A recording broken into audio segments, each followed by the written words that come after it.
as we have seen over the past month, there is still plenty of tension between Ukraine and Russia. But through educating the community on the political climate there, Dr. Khrystyna Holynska is hoping to open hearts and minds about the trauma her people are facing. Dr. Holynska spoke in front of a local crowd today, represented by different ethnicities and age groups who wanted to learn more about the topic and how they can help those in Ukraine. Our Simone Simpson was at the presentation today. She has a story for us tonight. People of all ages, from high school to senior citizens, gathered today to talk about a topic that does not have an age limit. It's a human issue, the war between Ukraine and Russia.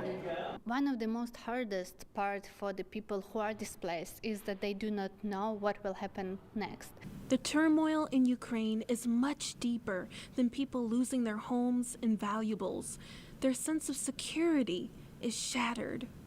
Many of them do not even unpack. They do not want to build a life at the place where they are displaced to. They hope to come back. They do not know when they will be able to come back, and they feel like investing in their stay might even be a betrayal. As the countries continue their fight, future generations of political leaders are watching this unfold.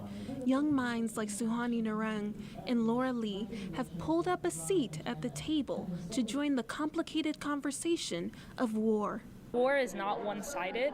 I think especially with the Ukraine crisis, everyone was like, oh, Russia's so bad. Why would Russia do this, right? And I was one of those people.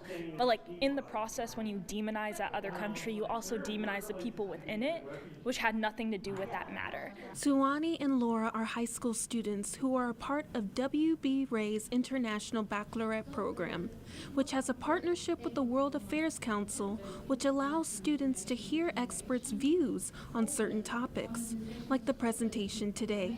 People in Russia are also struggling under the actions of a dictator who doesn't speak for them, right? So I think understanding that war isn't just that the Ukrainian people are hurting, but that everyone's hurting is really important to like the humane nature of the conversation. She did a really good job of justifying or like covering how Russia, coming out of the Cold War and after the fall of the Soviet Union, had like security concerns, and seeing how all these things build up, whether they're like valid and true or not, really helped emphasize that like the war was a long time coming. Khrystyna and the group that gathered today are hoping that the war will end soon.